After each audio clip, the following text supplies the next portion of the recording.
I was born in London, England. I qualified as an osteopathic physician in the UK with a speciality in treating shoulder pain. This story sort of takes place in 2003, I believe.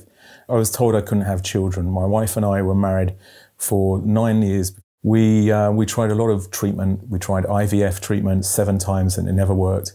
We went to lots of different doctors, some of the best doctors in London, and they always said there was unexplained infertility. My wife and I were in a pretty dark place at that point. I was offered all sorts of incentives to go and treat people abroad, but at that point I was scared of flying. I actually hadn't got on a plane for 4 years. And then I got an email from Lisa Gordon-Handler. She told me that she was having a frozen shoulder and she signed it off from the New York College of Osteopathic Medicine.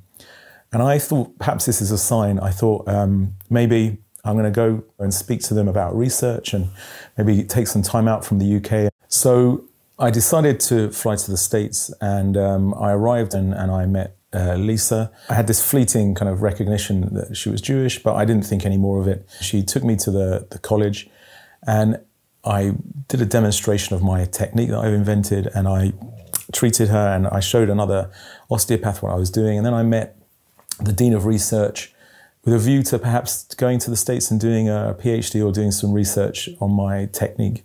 At the end of the day, she said, have you ever heard of Lubavitch? So I said, well, I have. And my rabbi is Lubavitch. And she said, have you ever heard of the Lubavitcher Rebbe? And I said, well, you won't believe this, but going to the Rebbe's Ohel was something I really wanted to do, but I couldn't figure out how I was going to plan it in my week because I already was booked up. So she said, right, I'm taking you now. And I was thinking to myself, you know, what am I going to write? You know, what am I going to ask for? God knows I want children. So I'm not sure that if I asked for children, it just felt a bit trite. It just felt a bit rehearsed and something that...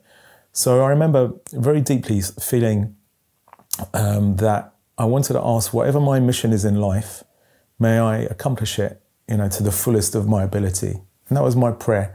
And I wrote it, and then I went to the Rebbe's Ohel, and I tore up the thing, and I sent it to Tehillim.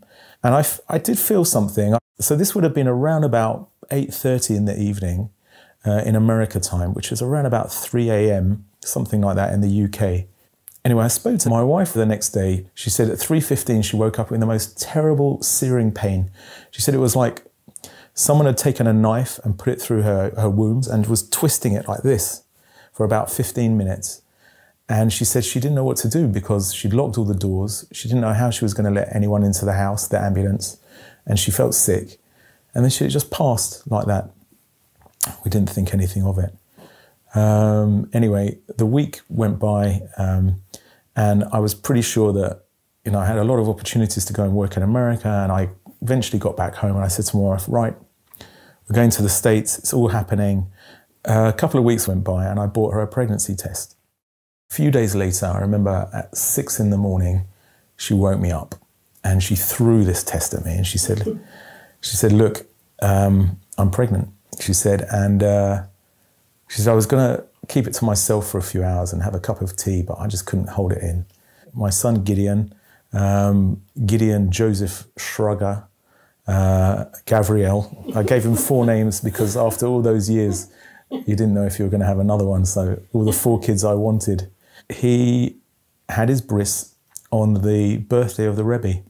When Gideon was 1.5 to 2-ish, I think 18 months to 19, 20 months, we went back to New York. And I went to New York to work for a few months with a doctor there. And we went with Lisa again to the Rebbe's Ohel. And again, my wife fell pregnant naturally in New York with our second child, Benji. It's funny, I heard stories of the Rebbe and I was always thinking, oh, it would be nice to be one of those stories, you know, after so many years of infertility. And here we are making the video.